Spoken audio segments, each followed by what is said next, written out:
Hindi church online की इस आराधना सभा में मैं आपका दिल से स्वागत करता हूं। धन्यवाद देता हूं कि आज आप इस आराधना में हमारे साथ जुड़ गए हैं। निश्चित रूप से आज की आराधना हम सबों के लिए परमेश्वर की महान आशीष का कारण ठहरेगी और हमको अपने वचन की प्रेरणा से परमेश्वर भर देगा।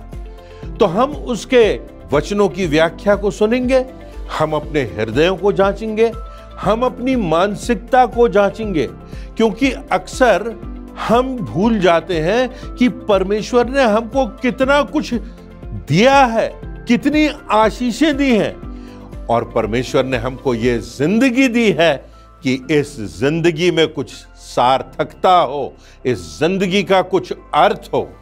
तो हम इन बातों पर चर्चा करेंगे, परंतु इसके साथ हम परमेश्वर की आराधना करेंगे, उस परमेश्वर की जिसने सृष्टि की रचना की, जिसने मुझको और आपको मां के गर्भ में रचा, जिसने मुझको और आपको बढ़ाया, गले से लगाया। जब हम कमजोर हुए तो उसने अपनी सामर्थ हम पर प्रकट की, जब हम निराश हुए अपनी प्रेरणा से उसने हमको भर दिया। तो आइए आज हम देखें कि कितनी आशीषें परमेश्वर ने हमको दी हैं। हमारा ध्यान तो कई बार लगा हुआ है कि दूसरे कितने आशीषित हैं, दूसरों के पास क्या है। परमेश्वर अपने वचन से हमको सुबुद्धि देगा। आज की आराधना में आपका स्वागत है। उत्साह से हम गीतों को गाएं, परमेश्वर की ओर ध्यान लगाकर उससे प्रार्थना करें, धन्यवाद के साथ उसके पुत्र प्रभु यीशु मसीह के बलिदान को स्मरण करें, जिसके द्वारा हमें पापों से क्षमा मिली। और इसी धन्यवाद की भावना से हम आराधना में आगे बढ़े। आपका दिल से स्वागत है। परमेश्वर आपको आशीष दे। आप सबको प्रभु यीशु मसीह के मीठे और मधुर नाम में जय मसीह की। हिंदी चर्च ऑनलाइन की इस आराधना में मैं आप सभी का स्वागत करती हूँ।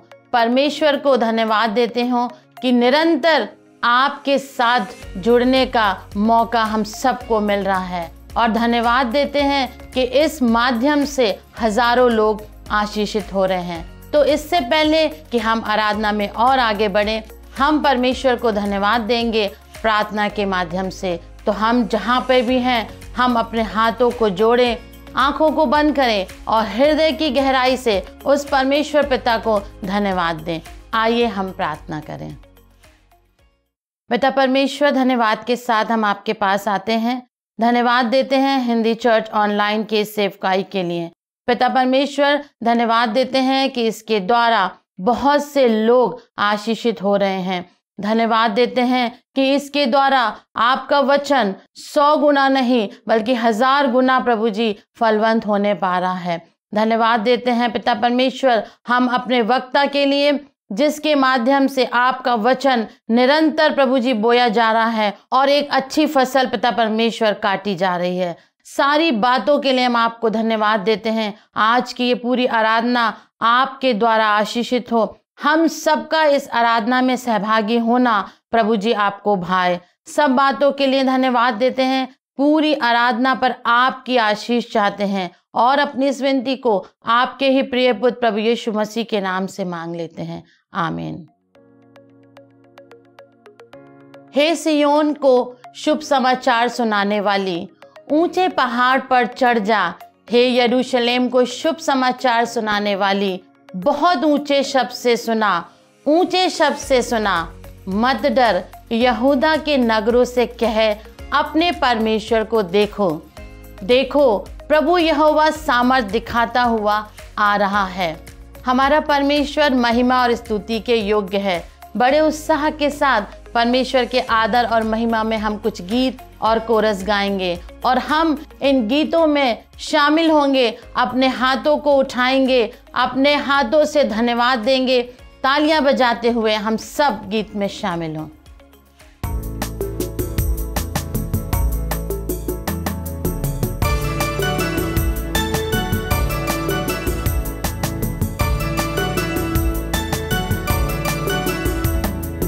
वंदना करते हैं हम, वंदना करते वंदना करते हैं हम, वंदना करते हैं हम। हृदय को तेरे सामने लाकर रखते हैं हम, हृदय को तेरे सामने लाकर रखते हैं हम। वंदना करते हैं हम, वंदना करते हैं हम, वंदना करते हैं हम, वंदना करते हैं हम।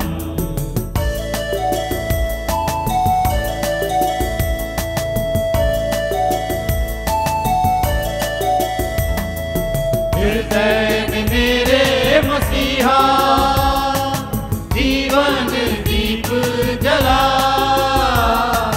हृदय में मेरे मसीहा जीवन दीप जला।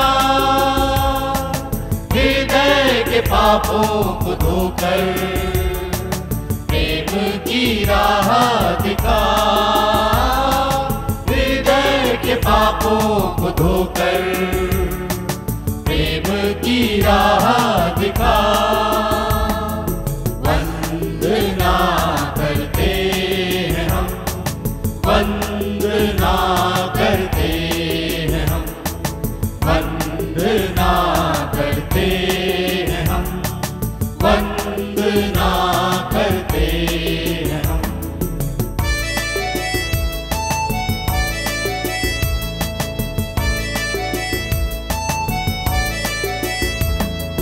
मैं हूँ निर्बल मानव, पापों के सागर में खोया। मैं हूँ निर्बल मानव, पापों के सागर में खोया। अब तुम संभालो यीशु जी, भव सागर में हूँ खोया। अब तुम संभालो यीशु जी, भव सागर में हूँ खोया। वंदना करते हैं हम, वंदना करते हैं हम, वंदना करते हैं हम, वंदना करते हैं हम। हृदय को तेरे सामने लाकर रखते हैं हम, हृदय को तेरे सामने लाकर रखते हैं हम। वंदना करते हैं हम, वंदना करते हैं हम, वंदना करते हैं हम, वंदना करते।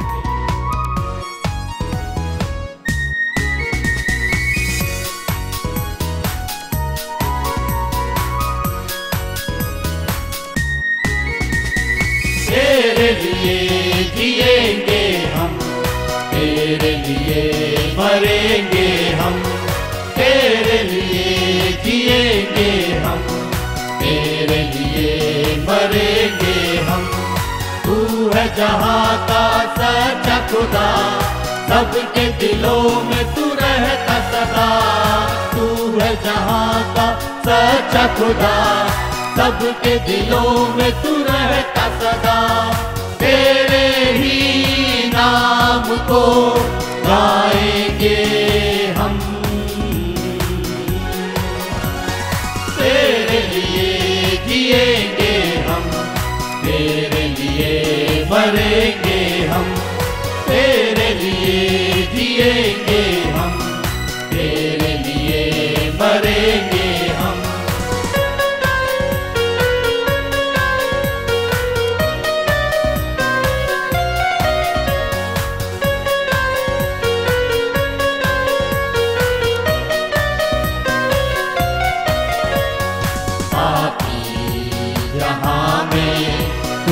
आके मसीह सबके गुनाहों को माफ किया।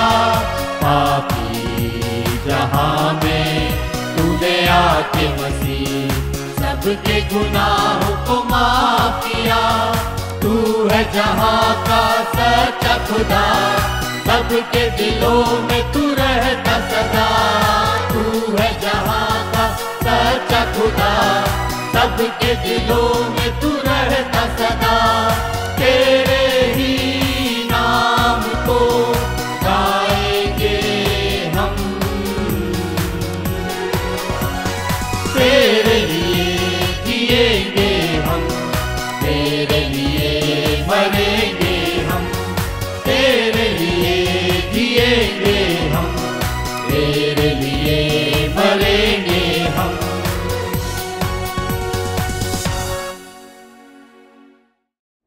हमारी जिंदगी में अक्सर हम परमेश्वर की योजना से विमुख होने लगते हैं, उसके मार्ग से हम दूसरे मार्ग की ओर देखने लगते हैं, और कितनी बार हम अपनी योग्यताओं को, अपनी ऊर्जा को, अपने समय को दूसरी दिशा में लगा देते हैं, क्योंकि इस संसार में रहते हुए हमारा ध्यान इस बात पर केंद्रित हो जाता है कि हमारे पास क्या नहीं है।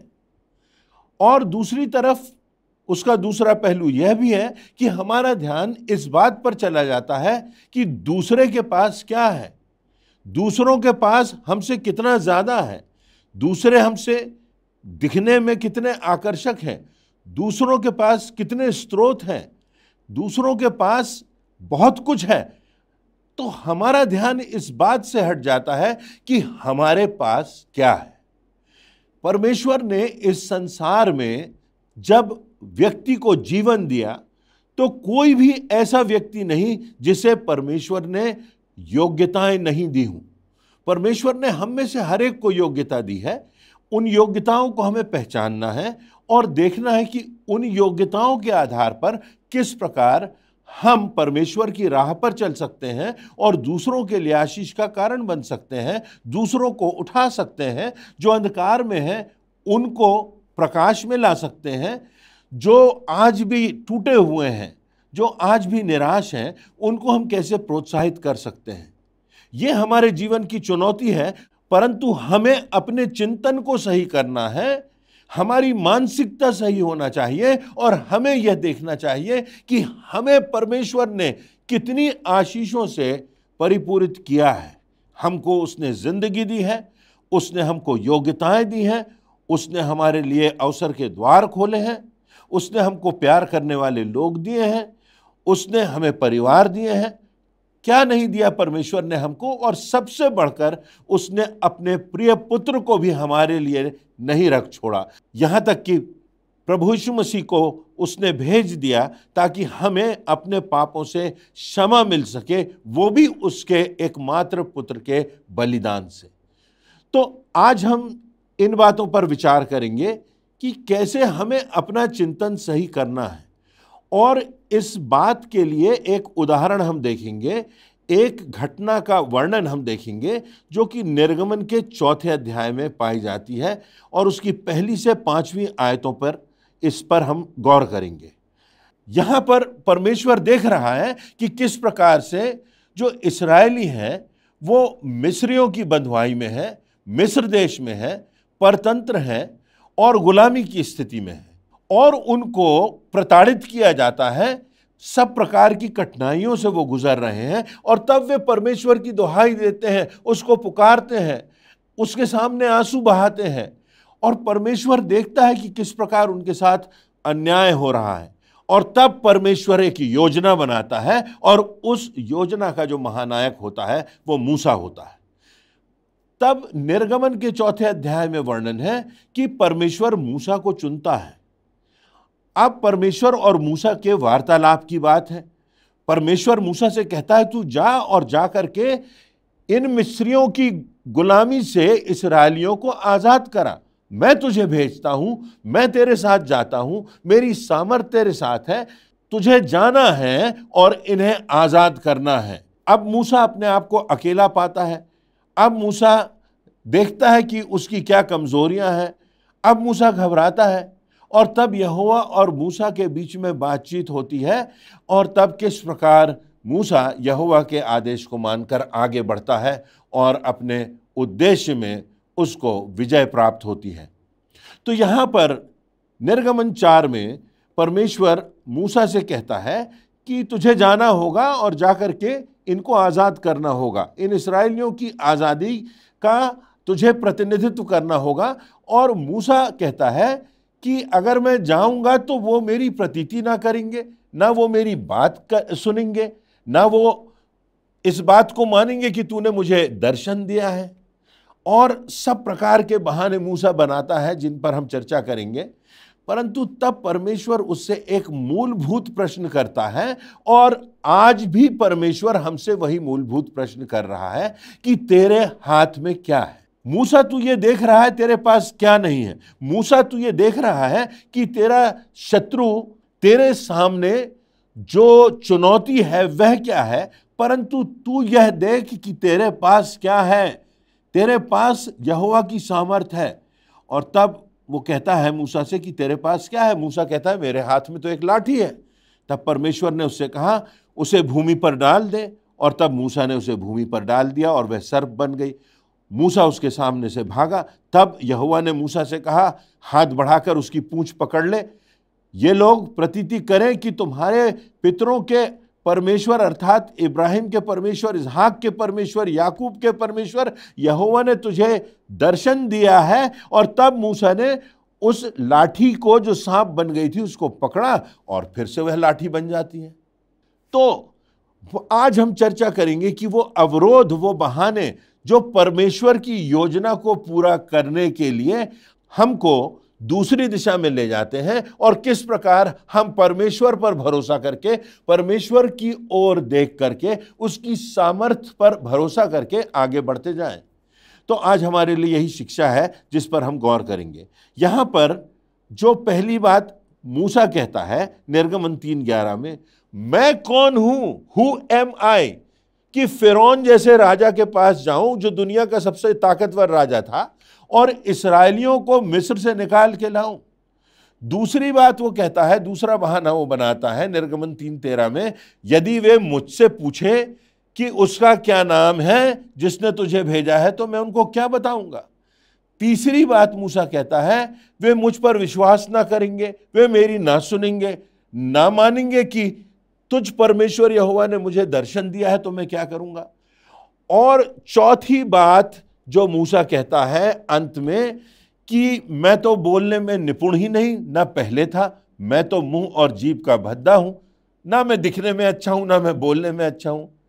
तब यहोवा का क्रोध मूसा पर भड़कता है और तब यहोवा उससे कहता है कि तेरे हाथ में जो लाठी है, इस लाठी के द्वारा मैंने अपनी सामर्थ तुझ पर प्रकट की है कि कैसे वो लाठी है जो सांप बन गई और सांप फिर लाठी बन गया। ये लाठी जो है ये महान काम करेगी।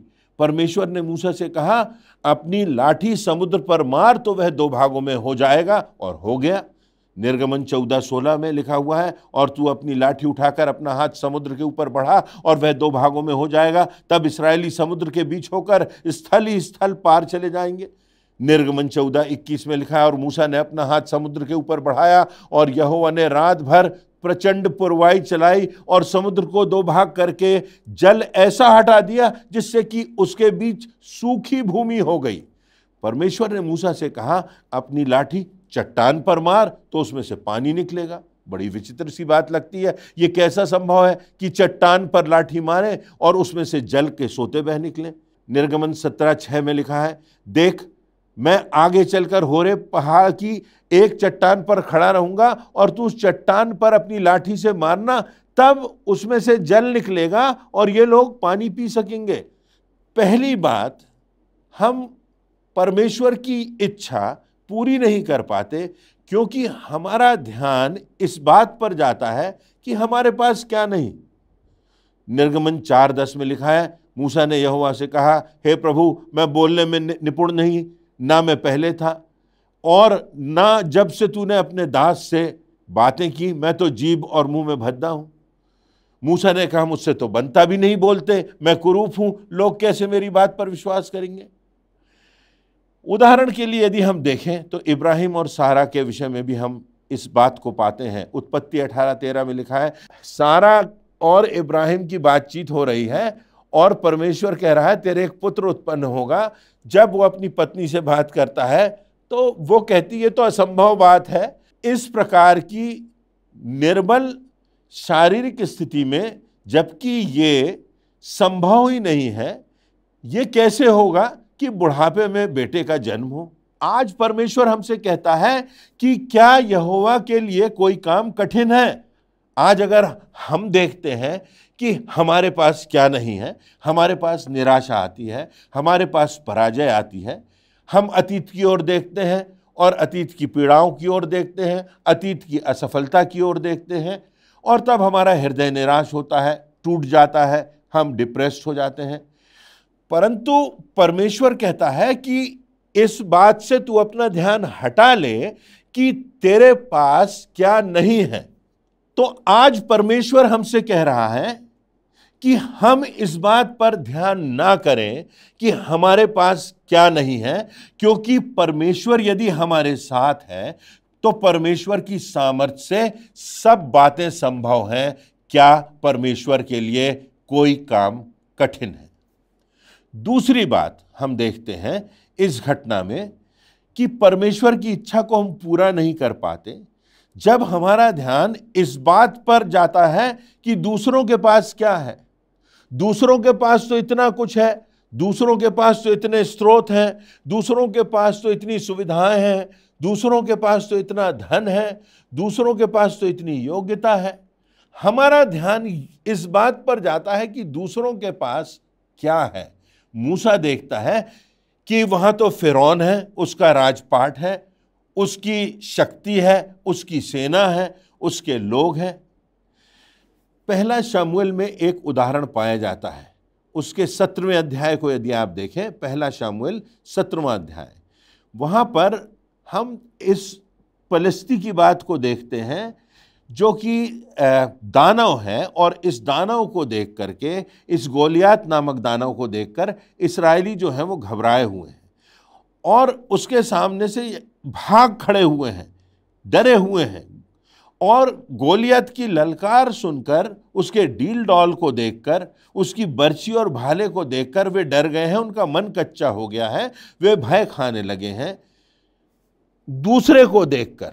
और तब वो निराश हो जाते हैं, असफल हो जाते हैं और उन्हें लगता है कि अब प्रयास करने से भी कुछ नहीं होगा। वो डरते और घबराते हैं। और तब फिर दाऊद आता है और दाऊद कहता है कि जिस परमेश्वर यहोवा ने अतीत में अपनी सामर्थ प्रकट की, जिस परमेश्वर यहोवा ने मुझे बचाया, जिस परमेश्वर यहोवा ने हर संकट से मुझे उबारा, वो परमेश्वर यहोवा इस दानव को समाप्त कर सकता है। ये ना देखें कि दूसरे के पास कितनी शक्ति है, दूसरे के पास कितनी सामर्थ है, क्योंकि परमेश्वर की सामर्थ हर मनुष्य की सामर्थ से, संसार की हर ताकत से कहीं अधिक बढ़कर है। तो आज परमेश्वर मुझसे और आपसे कह रहा है कि हम इस बात पर ध्यान दें कि हमारे हाथ में क्या है। दूसरों को देखकर दुखी होने से, दूसरों को देखकर घृणा करने से, दूसरों को देखकर वैरभाव करने से, दूसरों की आलोचना सुनकर, दूसरों के कटाक्ष सुनकर, दूसरों की बातें सुनकर हमको निराश नहीं होना है। हमारे साथ यहोवा है, हमारे साथ परमेश्वर है, हमारे साथ परमेश्वर का वचन है, हमारे ऊपर परमेश्वर का हाथ है, हमारे साथ परमेश्वर की प्रतिज्ञाएं हैं, हमारे परिवार पर परमेश्वर की आशीष है। इन बातों को हमें देखना है और हमको इस बात को स्मरण रखना है कि कोई ऐसा कार्य नहीं जो परमेश्वर के साथ में मिल करके मैं पूरा ना कर सकूं। कोई ऐसा शत्रु नहीं, कोई ऐसी शक्ति नहीं जिस पर मैं विजय प्राप्त ना कर सकूं, यदि मैं परमेश्वर के साथ हूं, यदि परमेश्वर का साथ और उसका हाथ मेरे साथ है। तीसरी बात, हम परमेश्वर की इच्छा पूरी नहीं कर पाते क्योंकि हम आने वाले कल की चिंताओं और निराशाओं की ओर देखने लगते हैं।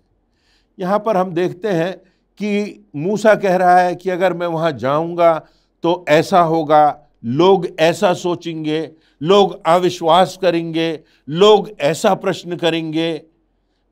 तो हमारे साथ भी यही हो जाता है, भविष्य की चिंताएं हो जाती हैं। अगर ऐसा हुआ तो कैसा होगा, अगर वो कठिनाई सामने आई तो क्या होगा, हमारा क्या होगा, बच्चों का क्या होगा, ये बीमारी आ गई, संसार की स्थिति कठिन हो गई, अर्थतंत्र खराब होता जा रहा है, राजनीतिक परिस्थिति न जाने क्या होने वाली है। ये सारी बातें हमको निराश करती हैं, हमको कमज़ोर करती हैं जब हम दूसरों की ओर देखते हैं। और तब परमेश्वर कहता है हमसे आज भी कि क्या कोई काम परमेश्वर के लिए कठिन है, क्या परमेश्वर की सामर्थ पर्याप्त नहीं है। यहां पर हमने जैसे देखा, मूसा ने परमेश्वर के साथ बहाने बनाए और परमेश्वर की सामर्थ पर अंततः उसने विश्वास किया। एक और बात होती है जो कि कई लोगों की विचारधारा बन जाती है। कितने लोगों से आप बात करेंगे तो वो ये कहेंगे कि लोग क्या कहेंगे, अगर मैं ऐसा करूंगा तो लोग क्या कहेंगे। और इसलिए लोगों में योग्यता होते हुए भी, परमेश्वर का साथ होते हुए भी, हमारा ध्यान इस पर चला जाता है कि लोग क्या कहेंगे, लोग क्या करेंगे। मैं हमेशा कहता हूं, यदि हम परमेश्वर की दृष्टि में सही हैं, यदि परमेश्वर की दृष्टि में जो कदम हम उठा रहे हैं वो सही है, तो हमको आगे बढ़ते जाना है, हमको पीछे नहीं हटना है। और परमेश्वर की योजना पूरा करते हुए हमें इस बात पर ध्यान नहीं देना है कि लोग क्या कहेंगे, लोग क्या करेंगे। हमें अपनी गवाही की, अपने विश्वास की रखवाली तो करना है, परंतु प्राथमिकता यह हो कि परमेश्वर क्या कहेगा, परमेश्वर की दृष्टि में कि बात सही है कि नहीं। तो हमें यह बात याद रखना है कि परमेश्वर जीवन देने वाला है, परमेश्वर हमारा न्याय करने वाला है। सभोपदेशक 12:14 में लिखा है, क्योंकि परमेश्वर सब कामों और सब गुप्त बातों का, चाहे वे भली हो या बुरी, न्याय करेगा। जो परमेश्वर जीवन देने वाला है, हम उसकी ओर देखें। मनुष्य जीवन नहीं देता। मृत्यु के बाद जिसे नरक में डालने का अधिकार है वह परमेश्वर है, मनुष्य नहीं। लूका 12:5 में प्रभु यीशु मसीह कहते हैं, मैं तुम्हें चिताता हूं कि तुम्हें किससे डरना चाहिए, घात करने के बाद जिसको नरक में डालने का अधिकार है उसी से डरो, वरन मैं तुमसे कहता हूं उसी से डरो। तो 3 बातें हमने देखी, और अब चौथी बात, अंतिम बात जो हमें परमेश्वर की योजना पूरा करने से रोकती है, अवरोध पैदा करती है, वो ये है कि हर एक को अपना अपना लेखा परमेश्वर को देना है, किसी दूसरे व्यक्ति को नहीं। मूसा के साथ ये बात थी कि अंत में ये बात उसको समझ में आ गई कि हमको परमेश्वर को लेखा देना है, परमेश्वर की आज्ञा को मानना है, परमेश्वर के आदेश को स्वीकार करना है। वचन में भी यदि हम देखें तो लिखा हुआ है, हर एक अपना अपना लेखा परमेश्वर को देगा, अपने कार्यों का लेखा, अपने जो समय है परमेश्वर ने हमको दिया है, समय का लेखा, जो योग्यताएं परमेश्वर ने हमको दी हैं, जो बातचीत हमने कही है, हर एक बात जो मनुष्य कहेंगे, हर एक काम जो मनुष्य करेंगे, परमेश्वर सब बातों का न्याय करेगा। हमको परमेश्वर को लेखा देना है। तो जब हमें परमेश्वर को लेखा देना है तो हमारा ध्यान परमेश्वर की ओर लगा होना चाहिए। जब हमें रिवॉर्ड, जब हमें आशीषें, जब हमें अनंत जीवन और जब हमें स्वर्ग में प्रतिफल परमेश्वर से मिलना है, तो हमारा सारा ध्यान उसकी ओर होना चाहिए जिसने हमें जिंदगी दी, जिसने हमको इस संसार में भेजा, जिसने हमारे लिए योजना बनाई। हमको उसकी ओर देखना है। लोग तो हमारे लिए नकारात्मक होते रहेंगे, ये संसार है। कोई जलता है तो जलता रहे, कोई झूठे आरोप लगाता है तो लगाता रहे। सब कुछ प्रभु यीशु मसीह के साथ हुआ। यदि हम परमेश्वर की दृष्टि में सही हैं और लोग हम पर झूठे आरोप लगा रहे हैं, हमसे नाराज हैं, तो ये उनकी समस्या है। हमें उनको लेखा नहीं देना, हमको परमेश्वर को लेखा देना है। यदि मैं और आप परमेश्वर के लिए कुछ महत्वपूर्ण करेंगे, कुछ सिग्निफिकेंट करेंगे, तो बहुत से लोग नाराज होंगे, बहुत से लोग नाखुश होंगे, बहुत से लोग हमारा दुष्प्रचार करेंगे, हमारे पीठ पीछे बहुत सी बातें की जाएंगी, छींटाकशी होगी। परंतु बात यह है कि हमको इन बातों की चिंता नहीं करना है, इन बातों को छोड़ना है और अपने आप को, अपनी जिंदगी को फोकस करके परमेश्वर की ओर, उसकी बुलाहट की ओर, उसके द्वारा दी गई जिम्मेदारी की ओर हमको लगाना है। युवा दाऊद है, उसके हाथ में साधारण गोफन है, 5 पत्थर हैं। परमेश्वर की सामर्थ से वो गोलियात को, उस दानव को मार डालता है। शिमशोन के हाथ में गधे का जबड़ा है, परंतु परमेश्वर की सामर्थ है और वह 1000 पलिश्तियों को मार गिराता है। विधवा के हाथ में मुट्ठी भर मैदा और थोड़ा सा तेल है, परंतु परमेश्वर की सामर्थ से वह खत्म नहीं होता। पतरस के हाथ में मछली पकड़ने का जाल है, परंतु परमेश्वर की सामर्थ से वो हजारों लोगों को पकड़ता है, उन तक पहुंचता है और परमेश्वर के पास लाता है। एक बच्चा है, उसके हाथ में 5 रोटियां हैं, 2 मछलियां हैं। जब परमेश्वर की सामर्थ प्रकट होती है तो उससे 20,000 से अधिक लोगों की भूख तृप्त हो जाती है। मूसा के हाथ में एक लाठी है और स्वतंत्रता संग्राम की वो अगुवाई करता है और परमेश्वर उसको विजय दिलाता है। निर्गमन 7वां अध्याय 20वीं आयत लिखा है, तब मूसा और हारून ने यहोवा की आज्ञा ही के अनुसार किया, अर्थात उसने लाठी को उठाकर फिरौन और उसके कर्मचारियों के देखते देखते नील नदी के जल पर मारा और नदी का सब जल लोहू बन गया। निर्गमन 9:23, तब मूसा ने अपनी लाठी को आकाश की ओर उठाया और यहोवा मेघ गरजाने और ओले बरसाने लगा और आग पृथ्वी तक आती रही। इस प्रकार यहोवा ने मिस्र देश पर ओले बरसाए। मूसा ने लाठी आकाश की ओर उठाई, मेघ गरजे, ओले बरसे, आग पृथ्वी तक आ गई। निर्गमन 17:6, परमेश्वर कहता है, देख मैं तेरे आगे चलकर होरेब पहाड़ की चट्टान पर खड़ा होऊंगा, तो उस चट्टान पर लाठी से मारना। उस लाठी के द्वारा चट्टान से जल निकलता है और सबकी प्यास बुझ जाती है। एक आश्चर्य कर्म होरेब पर्वत पर होता है। शिमशोन ने जब परमेश्वर के अवसर को ठुकरा दिया तो लिखा है, वह तो जानता न था, यहोवा उसके पास से चला गया। यहां शिमशोन पर गौर करने की बात है। न्यायियों 16:20 में लिखा है, तब उसने कहा, हे शिमशोन, पलिश्ती तेरी घात में है। तब वह चौंक कर सोचने लगा कि मैं पहले की नाई बाहर जाकर झटकूंगा। वह तो ना जानता था कि यहोवा उसके पास से चला गया है।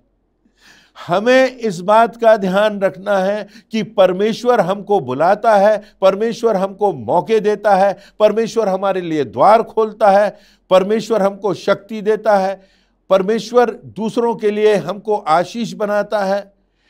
हमारे साथ जब परमेश्वर की सामर्थ है तो क्या परमेश्वर यहोवा के लिए कोई कार्य असंभव है, और वो सामर्थ हमारे साथ है। तो परमेश्वर ने हमको योग्यताएं दी हैं, हर एक को विशिष्ट बनाया है। यहाँ तक कि हमारे फिंगरप्रिंट्स, हमारी जो आंखों का रंग है वो भी भिन्न है। संसार में किन्हीं 2 व्यक्तियों के फिंगरप्रिंट्स और आंखों का रंग नहीं मिलता। संसार में किन्हीं 2 व्यक्तियों का डीएनए नहीं मिलता। और परमेश्वर ने हमको जब विशिष्ट योग्यताएं दी हैं, फर्क फर्क योग्यताएं दी हैं, तो हमको मिल करके एक साथ एक कलीसिया के स्वरूप में उसकी सेवा में आगे बढ़ते जाना है। परमेश्वर हमको योग्यताएं देता है, समय देता है, अवसर देता है, परिवार देता है, आशीषें देता है।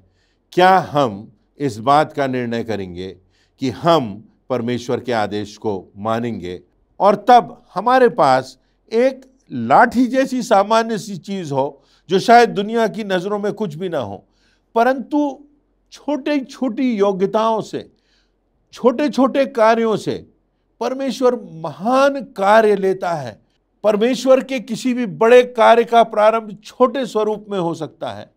एक बच्चे का जन्म गौशाले में हुआ और वो मसीहा आकर के संसार को अनंत जीवन दे गया। वो मसीहा संसार को पापों से मुक्त करा गया।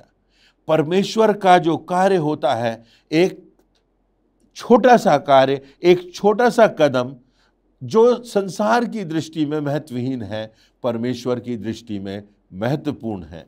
तो परमेश्वर ने हमको वो योग्यताएं दी हैं, परमेश्वर ने हमको समय दिया है, परमेश्वर ने हमको उम्र दी है। प्रभु यीशु मसीह इस दुनिया में आए और उनकी सेवकाई का समय 3.5 वर्ष का था। 3.5 वर्ष में उन्होंने जो कुछ किया, उसका प्रभाव आज भी करोड़ों लोगों तक बढ़ता जाता है। परमेश्वर महान कार्य करने वाला है। परमेश्वर का धन्यवाद हो कि उसने हमको जीवन दिया, उसने हमको योग्यताएं दी, उसने हमको परिवार दिया, उसने हमको कार्य क्षेत्र दिया, उसने हमारे लिए द्वार खोले, उसने हमें संभावनाएं दी, और सबसे बढ़कर परमेश्वर ने अपनी सामर्थ हमारे जीवन पर उंडेली है। तो हमें इन बातों को ध्यान देना है कि हमें परमेश्वर ने क्या दिया है, और परमेश्वर जब हमारे साथ है तो तब असंभव को संभव करने वाला हमारा जीवित परमेश्वर आज भी आश्चर्य कर्म करेगा, और उसकी बड़ी गवाही मेरे और आपके जीवन से होगी। तो 4 बातों पर हमने आज गौर किया। हमने यह देखा कि हम परमेश्वर की योजना से दूर चले जाते हैं, विमुख हो जाते हैं, क्योंकि हम अगर मात्र इतना ही देखते हैं कि हमारे पास क्या नहीं है, या हम मात्र इतना देखते हैं कि दूसरों के पास क्या है, या तीसरी बात यदि हम देखें तो हम पाते हैं कि परमेश्वर की इच्छा हम पूरी नहीं कर पाते, क्योंकि हमारे जीवन में कल की चिंताएं हैं, अतीत की निराशाएं हैं, और इन सब बातों से हम बोझिल हो गए हैं। और अंतिम बात, हमें जो स्मरण रखना है कि हमको अपना लेखा उसी परमेश्वर को देना है जिसने हमको जिंदगी दी, समय दिया, अवसर दिया। आइए हम इन बातों को स्मरण रखें और अपने जीवन में आगे बढ़ते जाएं और परमेश्वर के लिए महान कार्य कर सकें और दूसरों के लिए आशीष का कारण बने। परमेश्वर हम सबों को अपने इन वचनों से प्रेरणा दे। आज के सुंदर एवं प्रेरणादायक संदेश के लिए परमेश्वर को एवं उसके दास को धन्यवाद देते हैं।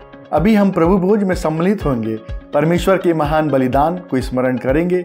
प्रभु की मेज में सम्मिलित होने से पहले हम अपने मनों को तैयार करें इस गीत के द्वारा।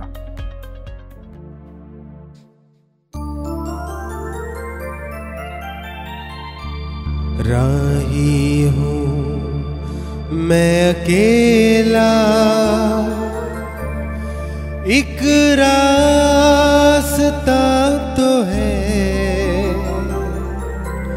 सकरा है यूं तो लेकिन एक रास्ता तो है। राही हूँ मैं अकेला, एक रास्ता तो है, सकरा है यूं तो लेकिन एक रास्ता तो है। राही हूँ मैं अकेला। प्रभु की मेज में हम सब सम्मिलित होंगे। प्रभु यीशु मसीह जिस रात पकड़वाया गया, उसने रोटी ली और धन्यवाद करके उसे तोड़ी और कहा, ये मेरी देह है जो तुम्हारे लिए तोड़ी जाती है, मेरे स्मरण के लिए यही किया करो। इसी रीति से उसने ब्यारी के पीछे कटोरा भी लिया और कहा, यह कटोरा मेरे लहू में नई वाचा है, जब कभी पीते हो तो मेरे स्मरण के लिए यही किया करो। आइए इस मेज के लिए हम परमेश्वर को धन्यवाद देंगे। हमारे जीवते और सामर्थ्य पिता परमेश्वर, तेरा धन्यवाद देते हैं जीवन की सारी उत्तम आशीषों के लिए जो तेरी ओर से हमें प्राप्त होती हैं। पिता परमेश्वर, धन्यवाद देते हैं तेरे बलिदान के लिए, धन्यवाद देते हैं तेरे जी उठने के मर्म को हम समझें और उसके अनुसार अपने जीवन को चलाने वाले हो सके। इस ब्यारी पर तेरी आशीष, तेरा अनुग्रह और तेरी दया चाहते हुए इस विनती को प्रभु यीशु मसीह के नाम से मांगते हैं, आमीन। प्रभु की मेज तैयार है, हम सब इसमें सम्मिलित हों।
आइए हम सब अपने स्थानों पर खड़े हो जाएंगे। हम अंतिम प्रार्थना में जाएंगे। प्रार्थना के बाद प्रार्थना के रूप में एक कोरस गा लेंगे।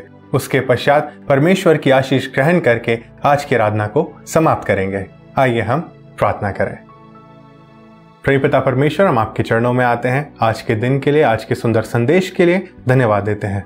पिता परमेश्वर, हम अपने जीवनों को आपके हाथों में समर्पित करते हैं। इस महामारी के समय में हमें सुरक्षित रखें, संभाल के रखें और आने वाला हफ्ता हमारे लिए आशीष का कारण होने वाला होने पाए।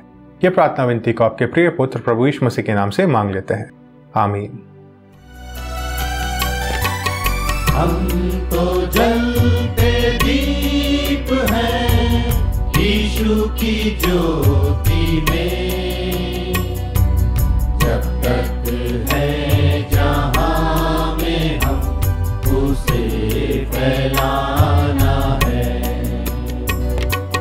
अंधियारी डगर में हो आंधियां कहीं, उस मसीह की ज्योति हर कहीं फैलाना है। हम तो जलते दीप हैं। आइए परमेश्वर की आशीष ग्रहण करेंगे। अब हमारे पिता परमेश्वर का प्रेम, प्रभु यीशु ख्रिस्ट का अनुग्रह और पवित्र आत्मा की शांति और सहभागिता हमारे साथ और प्रत्येक विश्वासी के साथ अब से लेकर अंत तक होती रहे, आमीन।